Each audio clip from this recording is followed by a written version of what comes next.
Mas por que falar sobre família é algo tão desafiador?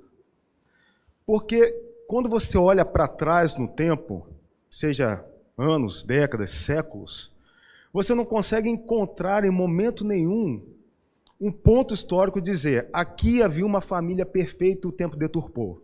Não existia. Somente no Éden, antes do pecado, ali sim você podia apontar uma família que não tinha problemas. Pós-queda, pós-pecado, nenhuma sociedade, nenhuma nação pôde apresentar um modelo de família que ele podia apontar. Não, aqui tem uma família perfeita. Não há.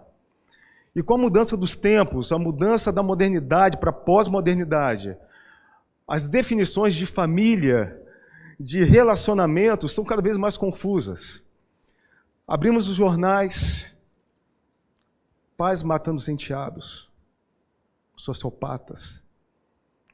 Algum tempo atrás, pastores que mataram seus filhos queimados. Vocês lembram, aqui no Espírito Santo. E você se pergunta, que família é essa que a gente está vivendo?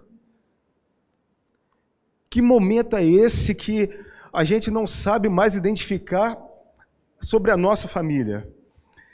E outro dia não, acho que a semana mesmo, eu estava vendo um desenho com meu filho, e no final do desenho apareceu um versículo. E esse versículo mexeu muito comigo. E fala assim o versículo: se um cair, o amigo pode ajudá-lo a levantar-se. Mas pobre do homem que cai e não tem que o ajude a levantar-se. Vou repetir. Eclesiastes 4:10. Se um cair, o amigo pode ajudá-lo a levantar-se. Mas pobre do homem que cai e não tem que o ajude a levantar-se. Eclesiastes 4:10. Vamos orar? Senhor, fala com a gente, porque é só a sua voz mesmo que é capaz de mudar nossa história. Só de ouvir tua voz, Senhor, nós sabemos que nossos corações se transformam. Só de ouvir sua voz, nossos medos se vão. E por essa certeza, Deus, fala conosco, em alto e bom som, para que a gente não possa ser confundido com a nossa carne, com a voz do mundo, mas que somente a sua voz fale nos nossos corações. Em nome de Jesus oramos e agradecemos. Amém. Guarda esse versículo. E no final da nossa conversa, a gente vai falar um pouquinho mais sobre ele, tá bom? Guarda aí. Se eu esquecer, fala, você esqueceu do versículo. Guarda ele aí. Mas vamos lá. Perguntinha, tá? E a pergunta de pastor. O que é pergunta de pastor? Pergunta de pastor que ele mesmo pergunta e ele mesmo responde, tá, gente? Então, não se preocupe, vocês não precisam responder. O que a sua família representa para você? O que a sua família representa? Aí você deve estar pensando, o que minha família representa para mim? Pergunta complicada, né? Deixa eu fazer uma outra pergunta para facilitar. Porque uma coisa é a coisa em si e a outra coisa é a representação da coisa. Opa, peraí, embolou. Vamos repetir. O que é isso? A coisa e a representação da coisa. Uma questão, você tem um relógio. Para que serve um relógio? 2 horas. Outra coisa é um Rolex. Para que serve um Rolex? Para mostrar, eu tenho um Rolex. Para que serve a roupa? Proteger o seu corpo. Para que serve uma roupa com uma determinada marca? Para dizer, eu tenho uma roupa com essa marca. Então, uma coisa é uma coisa. Outra coisa é a representação da coisa. De novo eu pergunto, o que significa a sua família? O que representa a sua família para você? Se você não conseguiu responder, vamos pensar numa conversa de fila. Gente, o lugar para ter conversa fiada é fila, né? Se você demorar mais de 3 segundos olhando para alguém numa fila, já era, você vai puxar assunto. Fila de banco, de lotérica, crente vai em lotérica para poder pagar a conta, né, gente? Fila de lotérica, fila de cinema, fila de postinho de saúde, o lugar para ter conversa. Então, se você fitou 3 segundos no olho de alguém, vai ter assunto. Vai ter assunto, não tem jeito. Aí, coisas que eu já ouvi, sejam nas filas, nas conversas informais, ou naquelas conversas de pé de ouvido sobre família. Talvez eu nunca tenha perguntado o que significa a sua família para você, mas eu fiz aquela pergunta trivial. E aí, como você está? Estou bem. E a sua família? Quando você pergunta como vai a sua família, vêm as respostas.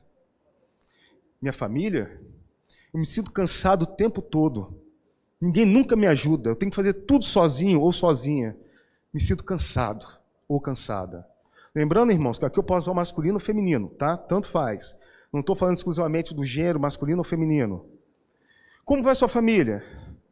Eu, na minha casa, não consigo me abrir com ninguém. Parece que o que eu sinto, o que eu faço, não é importante para ninguém. Como vai a sua família? Eu me sinto escravo, sem valor dentro de casa. Pareço mais uma empregada do que uma esposa. Como vai a sua família? Olha, ele ou ela é melhor para qualquer um na rua, mas dentro de casa faz a gente parecer um lixo. Como vai a sua família? O que eu ouço, que eu nunca vou prestar para nada, que ainda bem que existe o meu irmão, que se não fosse o meu irmão, meu pai nunca teria orgulho de nenhum filho dentro de casa. E quem nunca ouviu isso da sua vida, né? Você não vai servir para nada. Quem nunca ouviu? Como vai a sua família? Eu me sinto um objeto. Sabe por quê? Porque ninguém me pergunta a minha opinião, o que eu acho importante, o que eu quero ou o que eu penso. Me sinto um objeto. Como vai sua família? Você não tem noção de quem são meus pais dentro de casa. Você não sabe quem são meus pais. Como vai sua família?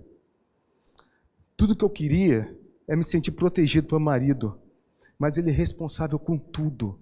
E não é responsável com as contas, com os filhos, com a casa. Eu só queria me sentir protegida. Como anda a sua família? Olha, na melhor das hipóteses, meu casamento parece uma república de universitários, onde mal a gente se vê e dividimos as contas. Como vai sua família? Não sei.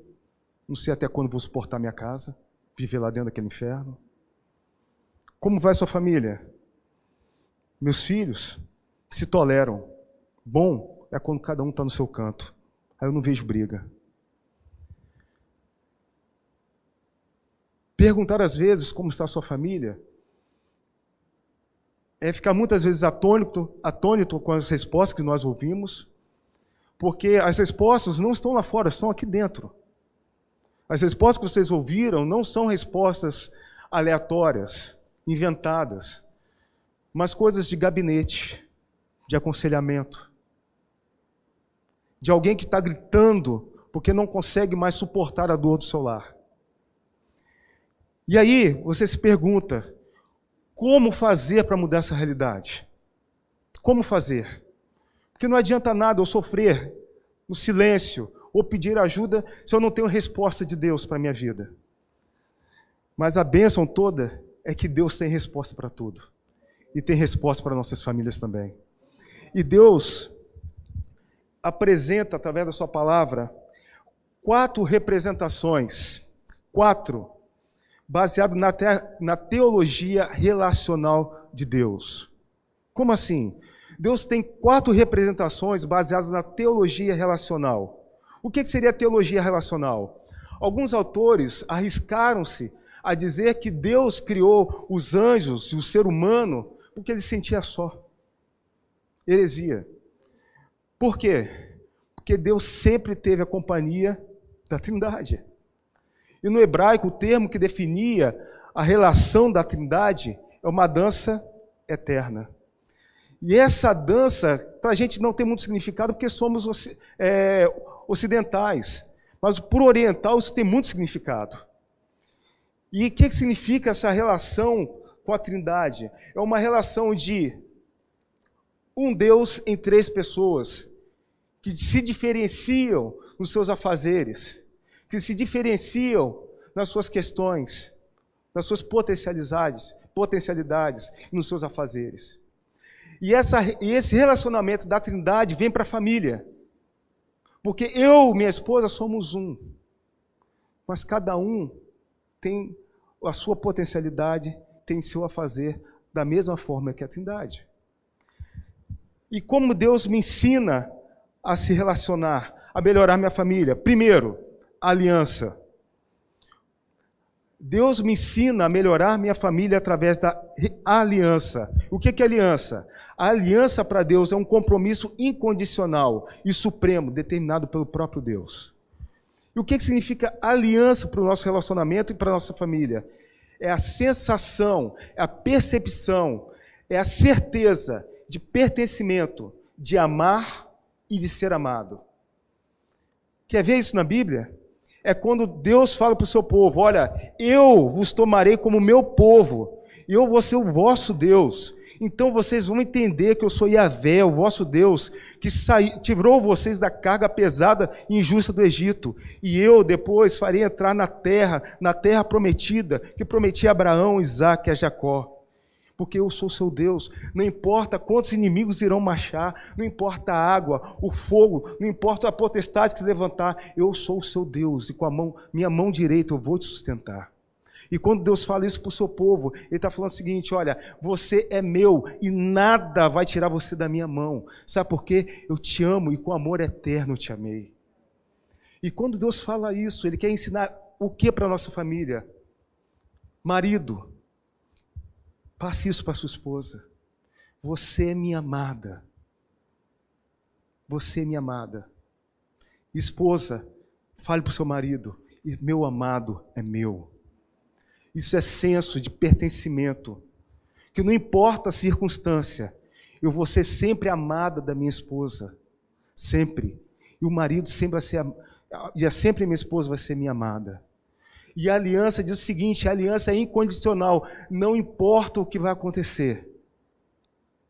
É aliança, não é contrato. Porque o contrato fala o seguinte: se você não cumprir, eu rompo com você. Mas a aliança diz o seguinte: olha, povo de Israel, não importa o que você faça, eu sempre vou amar você. E isso é difícil, porque a gente vive num tempo que eu só amo você se você me ama. A gente vive num tempo que eu ando com você se você fizer o que eu faço. A gente vive num tempo que eu gosto de você se você fizer o que eu quero e o que eu gosto. E se de repente essas coisas não estão ajustadas, imbricadas, as coisas começam a se deturpar. Quer melhorar seu relacionamento? Crie primeiro uma aliança no seu casamento. A aliança é certeza de pertencimento. Eu pertenço a alguém.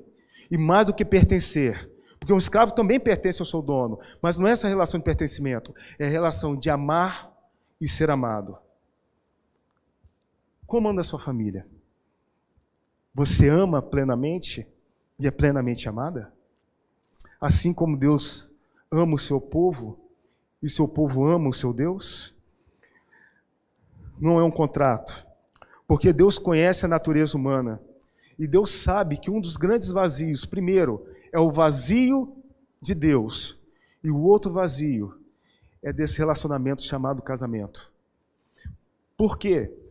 John Piper, em um dos seus livros, chamado Casamento Eterno, fala o seguinte: que o casamento não é simplesmente para o homem desfrutar da bênção de ter uma mulher amada e vice-versa. Mas o casamento é a forma de demonstrar para o mundo como Deus nos ama, através da relação de um homem e de uma mulher. Assim como Cristo ama a sua noiva. Como anda a sua família? O segundo ponto: você quer ter um bom casamento, uma boa família? Tenha graça. Tenha graça no seu casamento. Porque só a partir da graça você consegue perdoar e ser perdoado. E não existe casamento onde você não case pensando em perdoar. Porque em algum momento o seu cônjuge vai falhar.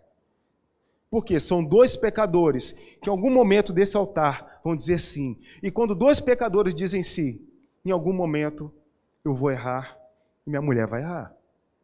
E quando minha mulher erra ou eu erro, eu tenho que estar preparado a pedir perdão e a perdoar. Mas isso só é possível pela graça. E se a gente não conhece a graça, a gente não consegue exercitar o perdão. E se a gente ter em mente que a graça é simplesmente um favor não merecido, isso é diminuir a graça. Graça isso? Também é. Mas graça tem outros significados que a gente aprende com Deus. Graça é o oposto de mérito. Por quê? Porque vai existir um momento que você vai falar para o pastor no gabinete: pastor, o meu marido não merece ser perdoado. Você não sabe o que ele fez comigo. Você não sabe o que ele aprontou com nossos filhos. Você não sabe o que ele fez da minha vida. Ele não merece. Aí a Bíblia fala o seguinte: é justamente porque ele não merece que se chama graça. Porque se ele merecesse ou ela merecesse, não seria perdão. Seria uma troca de favores. Então, o relacionamento começa a partir da graça. E graça é o oposto de mérito. Graça é a disposição unilateral de Deus em nos amar e nos buscar e querer nos redimir. Olha só, é uma disposição unilateral, independe do que você faça. Deus sempre vai ter graça para conosco. E no casamento a graça tem que ser assim também. É uma disposição unilateral. Independente do que o meu marido ou minha esposa faça, eu tenho que buscar agir com graça. O que é isso? Eu vou agir com graça, independente da ação dele ou dela. A misericórdia, a graça, é a outra face da moeda, chamada misericórdia.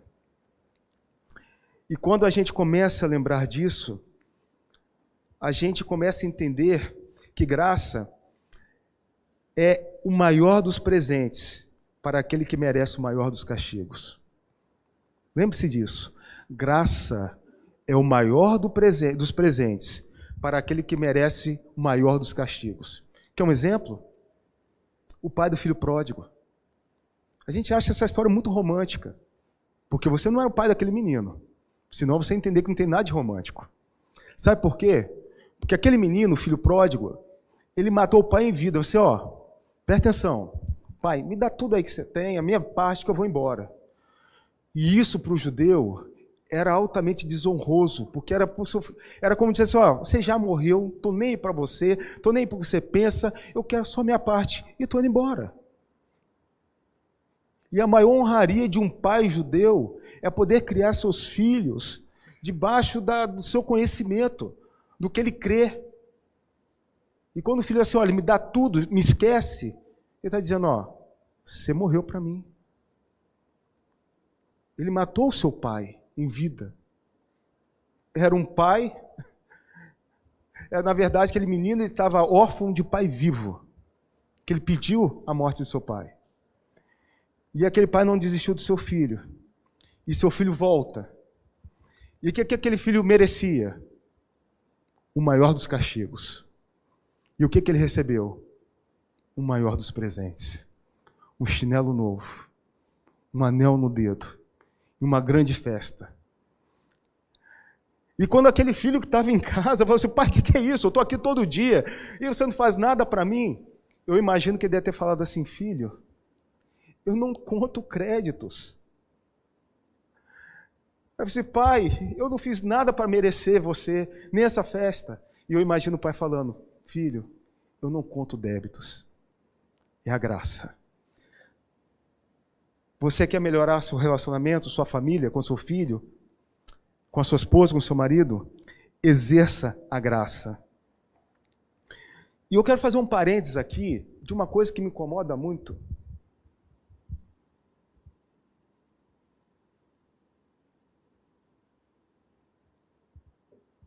E, na verdade, é só um parênteses mesmo. É sobre... para aqueles pais que possuem mais de 2 filhos. Quando a gente olha tanto para a história bíblica, para a história humana e para a mitologia, qualquer mitologia, a gente percebe uma grande desavença entre os irmãos. Quer ver um exemplo? Se vocês pensarem em outros exemplos bíblicos, podem me ajudar. Caim e Abel, primeiro fratricídio da história. Não tinha motivo nenhum. O outro olhou para: vamos matar esse moleque. Matou. Por uma oferta. Caim e Abel. Tem mais história? Tem. José e seus irmãos. Lembram? Vou pegar esse moleque. O que a gente vai fazer? Vamos pegar ele e vamos vender ele. Não, vamos matar. Não, vamos matar não, vamos vender ele. Daqui a pouco ele vai morrer mesmo. Briga entre irmãos. Tem mais história de irmãos da Bíblia? Tem. Jacó e Esaú. Uma história que quase deu em morte. Se não fosse a graça. Vocês se lembram de outra história aí de irmãos? Alguém para me ajudar? Alguém? Hã? Dou-lhe uma, dou-lhe duas? Não? Filhos de Davi, Absalão e Tamar. Uma briga enorme entre irmãos dentro de casa. Vamos agora partir para a mitologia e para a história. Bom, para aqueles que gostam dos Vingadores, Thor e Loki. E é verdade, dentro da mitologia nórdica, irmãos que brigam desde a eternidade. Para a mitologia grega, greco-romana, Hades e Zeus. Hades, o deus do inferno, e Zeus, o deus do Olimpo. Na mitologia egípcia, Sete e Osíris. Rômulo, que matou seu irmão Remo, fundadores de Roma. Por que eu estou contando tantas histórias trágicas? Pais, cuidado com a criação dos seus filhos. Porque essas tragédias não são à toa, não ocorrem pelo acaso. Comparamos, judiamos, maltratamos, preferimos um em detrimento ao outro. E isso, historicamente, se repete, sempre vai se repetir, pela maldade humana e pelo esquecimento dos pais em olhar para os filhos e amar de forma igual. Pais, cuidado com seus filhos. Cuidado com as palavras. Cuidado com os gestos. Cuidado com os carinhos. Que às vezes você acaricia mais um, esquece de acariciar o outro. Cuidado com os presentes. Cuidado com as ausências. Cuidado. Porque a história está aí para mostrar para a gente que filhos mal conduzidos produzem tragédias. E tragédias indeléveis e inexoráveis. Fechando parênteses.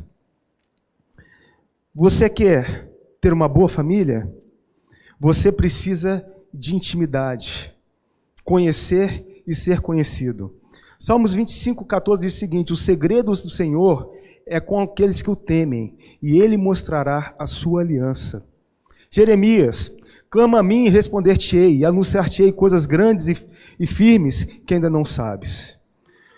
Agora, eu não chamo mais vocês de servos, João 15:15, mas chamo vocês de amigos, porque os amigos, eles sabem o que passa na cabeça do seu amigo, enquanto o servo não sabe o que passa na cabeça do seu senhor. Esses versículos, eles tratam de intimidade, de relacionamento. A palavra intimidade vem do latim e significa aquilo que está no interior, aquilo que está dentro de mim. E no casamento deve ser o lugar onde a minha esposa deve conhecer os meus medos, os meus sonhos, os temores, minhas fraquezas, minhas alegrias, o que eu gosto, o que eu não gosto nela. Mas muitas vezes o casamento não tem sido lugar de intimidade, nem de conhecer, nem de ser conhecido, mas de usar máscaras. Gênesis diz que Adão e Eva estavam nus e não tinham vergonha.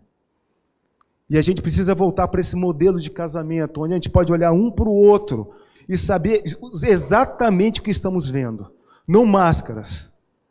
De perguntar, o que você está pensando? Nada não, mas na minha cabeça, poxa, que droga de casamento. Que droga de família. Que droga de filho. Que droga de emprego. Porque você não tem capacidade de se abrir para o outro te ajudar, para o outro melhorar, para o outro fazer você melhor.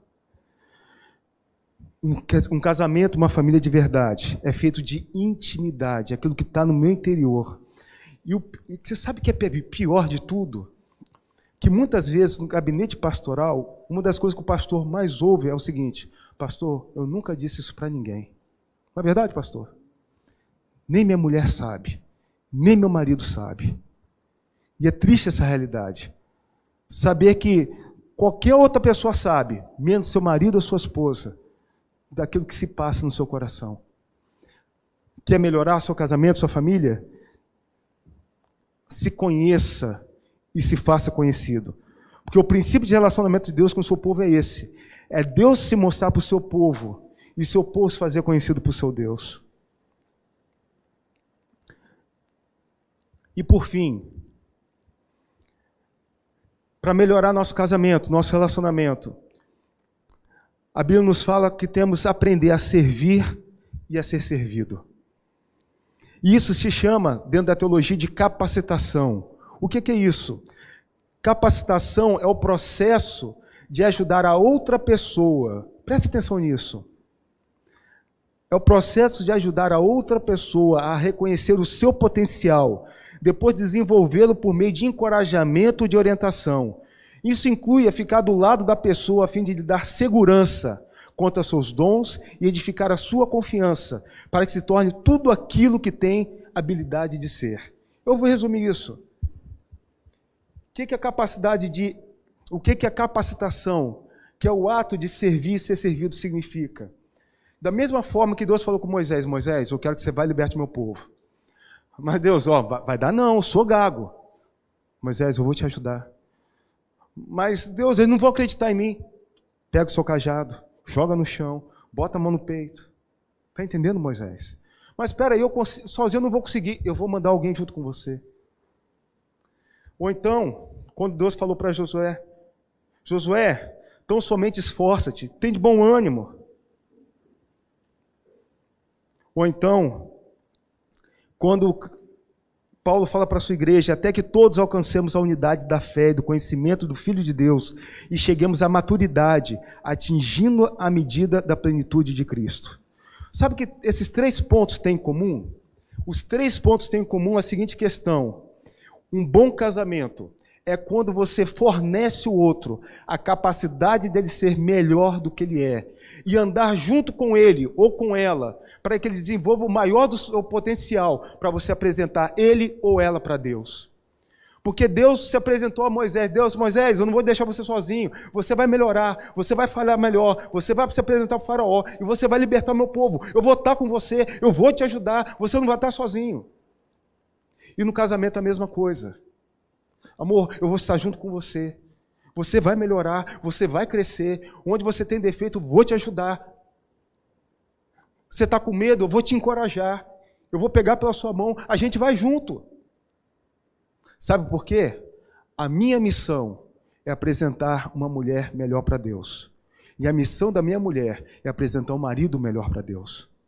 Isso se chama serviço. É eu servir a minha mulher e minha mulher me servir. Porque a Bíblia fala: servir uns aos outros em amor. E isso não exclui o casamento. A Bíblia não está falando só para a igreja, não. A Bíblia está falando para o casamento. Se a Bíblia fala servir uns aos outros, eu vou servir a minha mulher. E a minha mulher vai me servir. Para quê? Ela vai fazer de mim um homem melhor. E eu vou fazer dela uma mulher melhor.